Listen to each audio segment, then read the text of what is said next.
What is up, guys? Welcome to another video. So today we're going to talk about a few topics. I'm going to give you, a little update about Jilin city, what's going on here, and I'm going to dip my toes into a few other topics as well. So let's start. But before I start, I just want to remind you, please make sure that you subscribe to the channel. Like I said in previous videos, the not subscribed numbers and viewers are very, very high. We're talking like 80% of the people that are watching my videos are not subscribed, and that's super high. Okay, first things first, what you see in the background on my back, a bunch of spring onions. I had to buy them from the nearby veggie shop, and yeah, I don't want it to break them and fold them in half, so I put it in my backpack like that, so it looks rather funny, I would say, but that's okay. Anyway, first topic today is going to be about Jilin and what's going on. So for 10 days we haven't had any new cases, which is awesome, and by the looks of it, on Sunday, if we don't get any new cases or big spikes with the numbers, we are going to see some restrictions getting lifted, which is awesome, and I can't wait for that. And unfortunately, there are some sad news as well, not regarding Jilin, but regarding China. One of the doctors that was in Wuhan, where this whole coronavirus thing started, unfortunately he died on Tuesday. You might remember this doctor because he had a really weird side effect because of the treatment, and he had some sort of a liver failure, so his skin turned black, and unfortunately on Tuesday he passed away. So yeah, that's not great news. That's actually terrible news, and I feel really sorry for him, because he was on the front line, and he was actually risking his life to save others. So yeah. So the next topic that we're going to talk about today is China chats and what's going on with our mini-series, if you could call that. And so basically me and Fernando started this China chats thing, and by the looks of it, people seem to like it. And I just want to put this one out that, if you feel like you want to be on the show, if you have an opinion about things, and if you have suggestions for topics, then feel free to leave a message in my comment section or Fernando's, or send us an email, or try to add us on WeChat. Then we can get back to you. We can add you to our China chats group, where we discuss future topics, and we talk about other things as well. So if you feel like you want to be part of this movement of China chats videos, let us know, then we can get back to you, and you're more than welcome to join us. Obviously everyone is welcome. We don't discriminate anyone. Even if you've done a hit video on us, you're still welcome to join.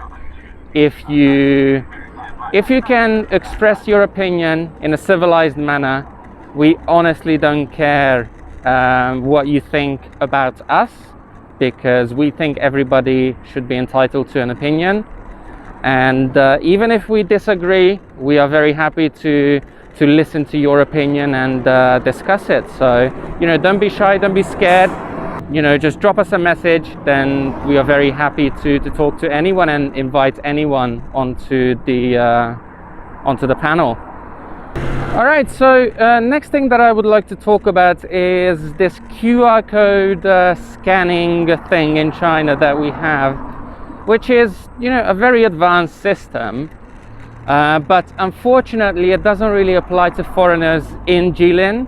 I know that in other places, like bigger cities like Harbin, Beijing, Shanghai, foreigners can use this QR code system, and they can scan and they can be scanned by others. But unfortunately in Jilin it's a little bit different. The system is not as developed as others would have hoped. So the problem that I'm personally facing is that I can scan the code, I can enter my details, but there is no option for short-term stays, and unfortunately my visa is only a 1-year visa, so that in China that is considered a short-term stay. So there is no option when you fill in your details to select your visa type or your residence permit type, and it only allows foreigners with the 10-year visa in Jilin to enter their details and complete the sign-up process. So I've tried it many times. I tried it with, you know, my old passport, I tried it with my new passport, I tried it with my ID card, but it only takes the Chinese ID card number. So unfortunately I cannot do the QR code scan thing, which obviously means many shops and many restaurants that are still open, they would actually turn me away and they would say, you know, foreigners are not allowed. Now I know that if this one gets out and you know, the Western media sees this, they will make a sensationalist article about this, that, you know, China is very racist and they don't allow foreigners. That is actually not the case. It's not China doesn't want foreigners, there is just a bug in their system in Jilin. Rest of China is fine, and I know many foreigners in other cities and they don't have any problems like this. So it's just Jilin specific. It's not that China hates foreigners. So before anybody believes anything like that, you know, you should really look at the small details as well and try to understand what's going on. So China is not, you know, super racist to foreigners. There is racism in China, I don't deny that, but not in the sense that many people think. So you know, you're not able to do the QR code scanning thing. That's not racist, that's just something that is not developed for foreigners. I mean, let's face it, there are not a lot of foreigners in Jilin, so, you know, you don't really expect them to cater just for foreigners or to really include them. I mean, I can understand, like, Jilin has what, 3-4 million people, and there's about what, 1,000 foreigners, if that, currently, because so many foreigners left when this virus started spreading all around China. So yeah. Alright then guys, that is about it for today. I hope you enjoyed today's video. If you did, make sure that you like, comment, share and subscribe, and I will see you guys in the next one.